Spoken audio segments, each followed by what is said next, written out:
Hello everyone, welcome আমার channel. দেখো আজকের এই ক্লাসে আমরা কয়েকটি নতুন নতুন বাংলা বাক্য খুব সহজভাবে ইংলিশে ট্রান্সলেট করবো। দেখো এই ধরনের ক্লাস আমি আগে করেছি। এই যে এই বিষয়গুলো একটু জাস্ট পাল্টে দিয়েছি, নামগুলো পাল্টে দিয়েছি বা একই এক্সপ্রেশন আছে। আমরা জাস্ট আজকের ট্রান্সলেট করছি, জাস্ট প্র্যাকটিস।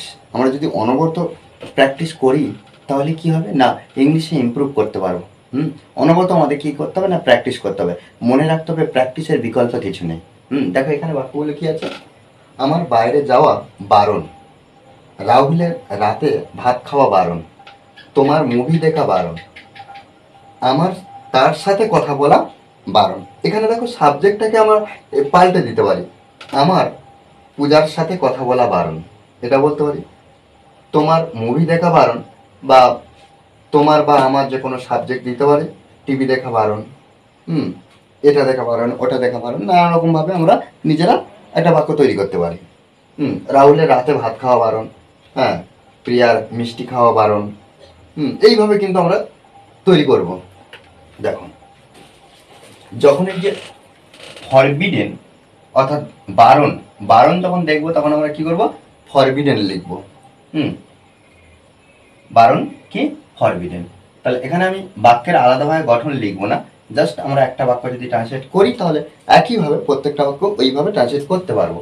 দেখো আমার বাইরে যাওয়া বারণ, তাহলে এখানে সাবজেক্ট আই। আই। এবারে কি করবো না, একটা হেল্পিং ভার্ব নিয়ে আসবো। এগুলো সব কিন্তু প্রেজেন্ট ফর্মে বসানো আছে, প্রেজেন্ট ফর্মে এক্সপ্রেশনগুলো। ওই জন্য আমরা কি করবো, অ্যামিজারের মধ্যে যে কোনো একটা নিয়ে আসবো। তাহলে সাবজেক্ট অনুযায়ী কিন্তু, আর আয়ের পরে আমরা অ্যাম বসাই।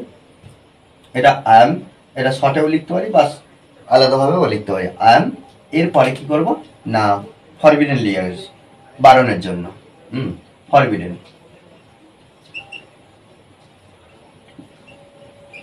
Forbidden, FORBIDDEN, forbidden. এরপরে আমরা যে ভার্বটা ব্যবহার করব সেই ভার্বের সঙ্গে আইএনজি যুক্ত রাখব। যাওয়া, গোয়িং, গোয়িং, গোয়িং কোথায়, বাইরে, আউটসাইড। ওকে। রাহুলের রাতে ভাত খাওয়া বারণ, তাহলে এখানে আমরা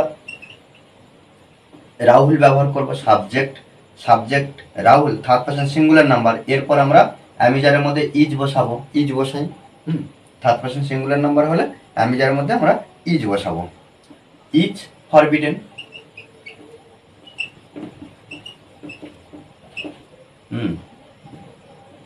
আচ্ছা এটা ই হবে, ফরবিডেন। ওকে। তাহলে রাহুল ইজ ফরবিডেন। আচ্ছা খাওয়া, ইট মানে খাওয়া, ইট থেকে আমরা কি করব, ইটিং করব, EATING, ইটিং। রাহুলের ভাত খাওয়া বারণ। আচ্ছা এখানে খাওয়া বারণ হয়েছে কি, ভাত, রাইস, রাইস। তাহলে ভাত খাওয়া বারণ কখন, রাতে, অ্যাট নাইট, NIGHT, নাইট। তোমার মুভি দেখা বারণ, তাহলে এখানে কি, ইউর পরে আমরা আর বসাবো। ইউটা হলো সেকেন্ড পারসন, ইউটা কি second person. You are forbidden, forbidden. এবারে কি, দেখা, দেখা, ওয়াচ টিভি বা মুভি, এই ধরনের যে ওয়াচ মানে দেখা, ওয়াচ করা, watch, watching, watching movie. Okay. তাহলে you are forbidden watching movie. Watching the মুভিও লিখতে পারি, নির্দিষ্টভাবে মুভির কথা বলা হচ্ছে, দা যুক্ত করে দিতে পারি, এটা আর্টিকেল বসালাম। আমার তার সাথে কথা বলা বারণ, এখানে আমার তার সাথে কথা বলা বারণ, বা আমার তোমার সাথে কথা বলা বারণ, এটাও দিতে পারি। I am forbidden, forbidden. এই যে কথা বলা, টক মানে কথা বলা, তাহলে টকিং, টকিং। ওকে। টকিং হলো যে ভার্ব পেলাম, ভার্বের সঙ্গে আইএনজি যুক্ত করবো। তাহলে আই এম ফরবিডেন টকিং। এবার কার সাথে, তার সাথে টু হার ব্যবহার করব, টু হার, টু হার, বা তোমার হলে টু ইউ। ওকে, দেখো এইভাবে কিন্তু আমরা সুন্দরভাবে একটা এক্সপ্রেশন আমরা সুন্দরভাবে ইংলিশে ট্রান্সলেট করতে পারবো। মনে রাখতে হবে আমাদের অনবরত প্র্যাকটিস করতে হবে, প্র্যাকটিসের বিকল্প নেই। আমরা যত প্র্যাকটিস করবো তত নতুন নতুন বাংলা বাক্য খুব সহজভাবে আমরা ট্রান্সলেট করতে পারবো এবং শিখতে পারবো। ইংলিশে ইমপ্রুভ হবে।